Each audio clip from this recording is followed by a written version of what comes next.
दोस्तों, आपका स्वागत है। आज हम बायोलॉजी के 20 महत्वपूर्ण प्रश्नों को डिस्कस करेंगे। क्वेश्चन नंबर 21 दिया गया है। प्रशीतन यानी रेफ्रिजरेशन खाद्य परिरक्षण यानी कि फूड प्रिजर्वेशन में क्या मदद करता है। यानी कि जो फ्रिज में या रेफ्रिजरेटर में हम जो भी सामान रखते हैं वह काफ़ी लंबे समय तक सुरक्षित रहता है। तो इसका क्या कारण है? ठीक, यह जो है बायो यानी कि जैव रासायनिक अभिक्रियाओं की दर को कम कर देता है। ठीक है, it decreases the biochemical reaction. तो रासायनिक अभिक्रिया की दर कम हो जाती है, जिससे हमारा जो फूड है काफ़ी लंबे समय तक सुरक्षित रहता है।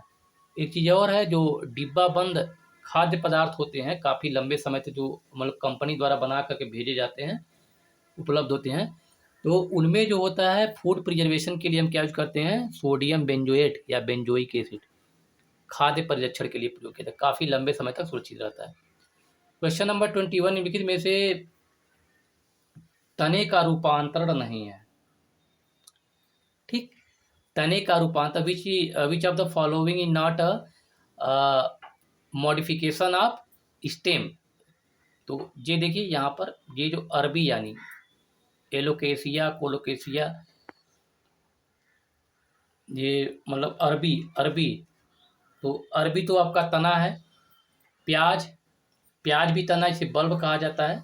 शकरकंद, आलू भी तना है। शकरकंद जो है यह जड़ है, जड़ का प्रकार है। निम्नलिखित में से किसका निर्माण हमारे शरीर में नहीं होता है? किसका निर्माण हमारे शरीर में नहीं होता है?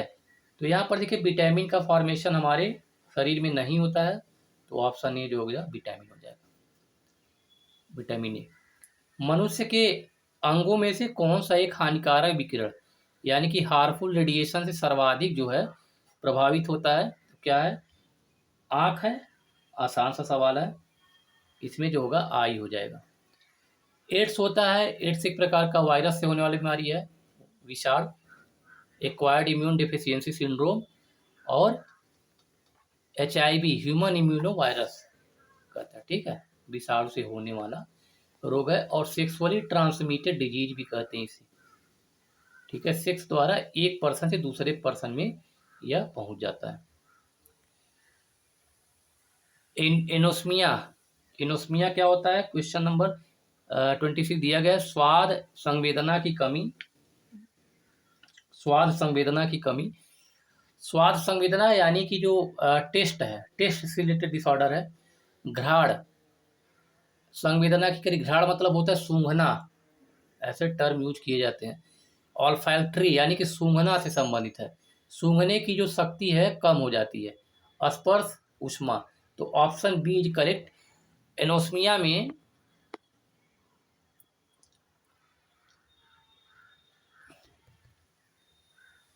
एनोस्मिया में सूंघने की क्षमता कम हो जाती है। ठीक है।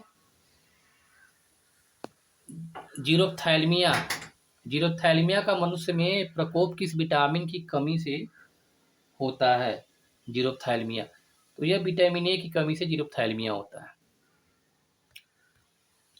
रतौंधी हो गया, जीरोप्थैल्मिया हो गया, ये सब विटामिन ए की कमी से होने वाली बीमारी है। इसके बाद नेक्स्ट दिया गया है, मच्छरों के नियंत्रण हेतु प्रयोग होने वाली कीटभक्षी मछली है। तो ये भी आसान सा सवाल है। गैम्बूसिया, गैम्बूसिया क्या करती है? जो मॉस्किटो के लार्वाज हैं, मॉस्किटो को के लार्वा पानी पर तैरते रहते हैं, उनको खा जाती है। ठीक है, तो एक सबसे अच्छा उपाय माना जाता है। 29, किसी शारीरिक प्रक्रम में प्रोथ्राम्बिन का संबंध। Prothrombin is related to blood clotting. Thrombin और प्रोथ्राम्बिन प्रोटीन होते हैं, यह हमारे रक्त के जमाव में यानी ब्लड क्लॉट करने में मदद करते हैं। इसके बाद एमनियोसेंटोसिस, एमनियोसेंटोसिस इम्ब्रियो के बारे में पढ़ा होगा। इम्ब्रियो क्या होता है? इम्ब्रियो यानी कि भ्रूण जिसे कहते हैं, तो उसी से संबंधित है। तो यह किस लिए प्रयोग किया जाता है? अगर आपको पता है कि उसमें भ्रूण में एमनियॉन पाया जाता है, एमनियॉन, तो इस प्रक्रिया में क्या कहता है, भ्रूण के लिंग की जांच की जाती है, यानी 30 का ये हो जाएगा। कैसे किया जाता है? सिरिंज द्वारा वहाँ से एम्ब्रियो में से एक लिक्विड निकाला जाता है, तरल पदार्थ निकाल करके उसकी जांच कराई जाती है। काफ़ी बहुत ही महंगा होता है, तो उससे पता चल जाता है कहीं कोई किसी प्रकार का डिसऑर्डर तो नहीं है बच्चे में। ठीक। BMD, bone mineral density. तो बोन मिनरल डेंसिटी है, तो आपको अगर इसका फुल फॉर्म भी अगर याद हो तो ऑप्शन कर सकते हैं। बोन मिनरल डेंसिटी, तो बोन मतलब क्या होती है? हड्डी होती है। तो यहाँ देखिए हड्डी संबंध, दिस इज ऑस्टियोपोरोसिस। ऑस्टियोपोरोसिस हड्डियों की जांच के लिए किया जाता है। क्वेश्चन नंबर 32, गोल्डन धान, गोल्डन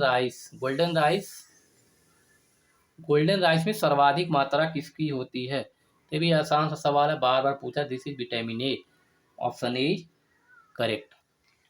ठीक है। इसके बाद देखिए नीचे दिया गया है, यदि कोई व्यक्ति हरी सब्जियां खाना बंद कर दे तो उसे रतौंधी हो जाती है। कथन दिया है कारण में, क्योंकि उसमें विटामिन ए की कमी हो जाती है। तो विटामिन ए की कमी से रतौंधी हो जाती है, तो कथन कारण दोनों सही है और कारण को एक्सप्लेन भी कर रहा है अच्छे से। देखिए कथन कारण का क्वेश्चन सॉल्व करते समय कथन को पढ़िए और क्योंकि लगा दीजिए, तो कारण अपने आप स्पष्ट हो जाएगा। एसर्शन एंड रीजन, रीजन अपने आप पता चल जाएगा। एसर्शन दिया है, यदि कोई व्यक्ति हरी सब्जियां खाना बंद कर तो उसे रतौंधी हो जाती है। बिल्कुल सही बात है। विटामिन ए अगर रतौंधी हो जाएगी, ठीक है, मतलब वही एक स्रोत नहीं है, और भी स्रोत हैं विटामिन ए के। जैसे मान लीजिए अंडा हो गया, मछली का जो तेल, उसमें विटामिन ए पाया जाता है। तो अन्य भी कई सारे स्रोत हैं। हरी सब्जियों में प्रचुर मात्रा में पाया था, तो ए हो जाएगा। ठीक है, सही बात है, क्योंकि उसमें विटामिन ए की कमी, तो विटामिन ए की कमी से रतौंधी होता है। Option A is correct. कथन कार्ड दोनों सही है और कार्ड उसकी व्याख्या भी कर रहा है।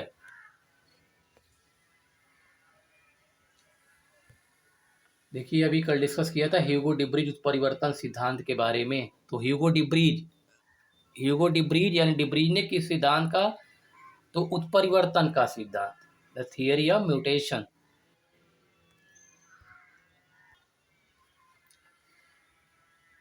इंसुलिन, फिर इंसुलिन आ गया, बार बार इंसुलिन आता है।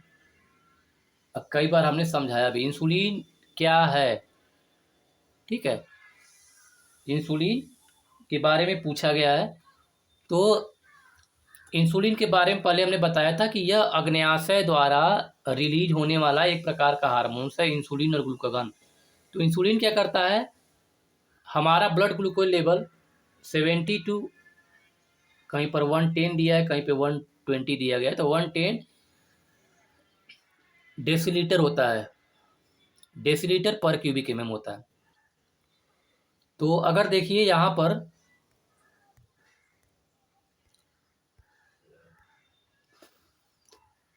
70 से 110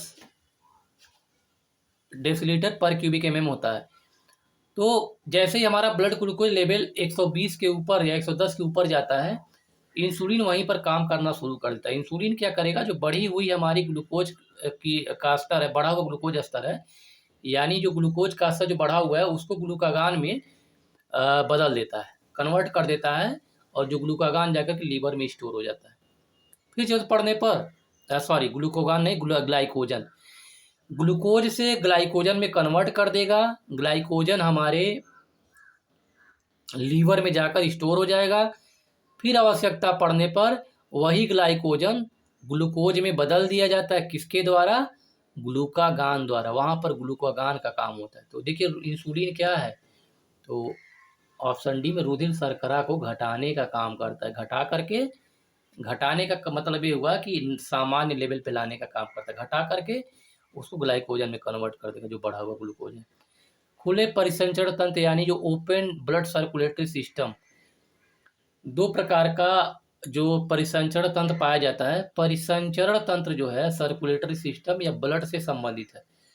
तो एक तो ओपन होगा, ओपन में कोई मतलब सेपरेट कोई नली द्वारा ब्लड का फ्लो नहीं होगा, रक्त का प्रवाह नहीं होगा। ठीक है, लेकिन जो क्लोज सिस्टम होता है, बंद परिसंचरण तंत्र में, ये रुधिर वाहिनियाँ होती हैं, इसके द्वारा रक्त का प्रवाह होता है। ठीक है, तो ओपन में बिल्कुल खुला होगा। तो कि पूछा गया है कि ओपन में यानी खुले परिसर चलते वाले जानवरों में जो है क्या मतलब उसे क्या कहते हैं। ठीक है, तो स्यूडोसिल सिलेंडर देखिए हीमोसील उसे कहता है, रक्त गुहा। ठीक, हीमोसील कहा जाता है, हीमोसील।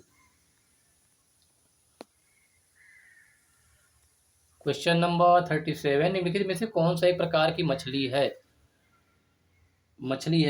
कौन सा।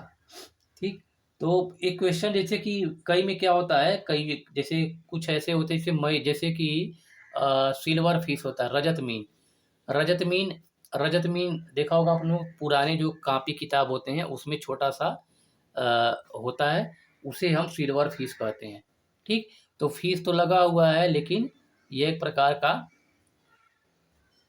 पूछा गया है कौन सा मछली, तो मछली नहीं है, रजत मीन। सिल्वर फिश कहते तो मछली है नहीं। यहाँ देखिए मूंगा, यानी कि ये तो सिलेंट्रेटा फाइलम के अंतर्गत आता है, प्रवाल मूंगा या कोरल रीफ जिसे कहते हैं। ठीक है, अश्वमीन, अश्वमीन अश्वमीन जो है यह मछली की प्रकार है। ठीक है, ऑप्शन सी इज करेक्ट, अश्वमीन।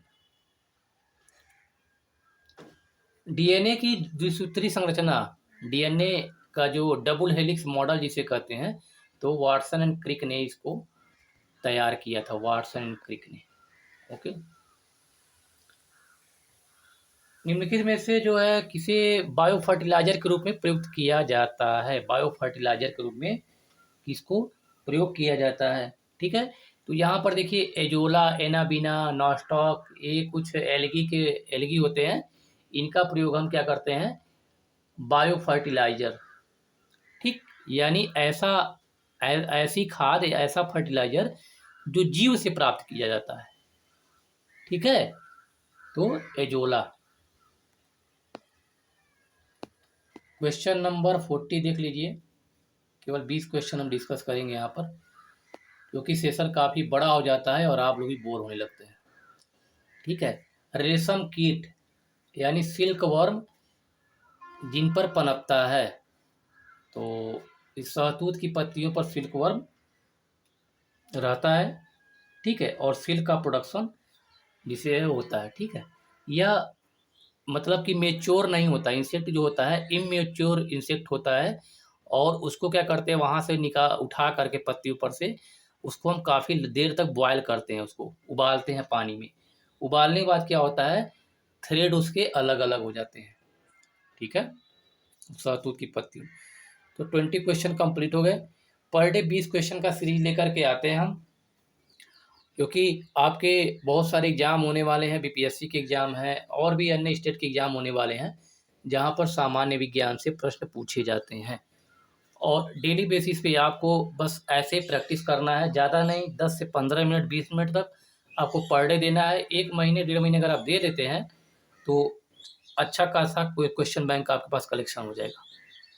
ठीक है, जिससे आपका आगे का रास्ता जो है काफ़ी आसान हो सकता है, सिलेक्शन होने के चांसेस बढ़ जाएंगे।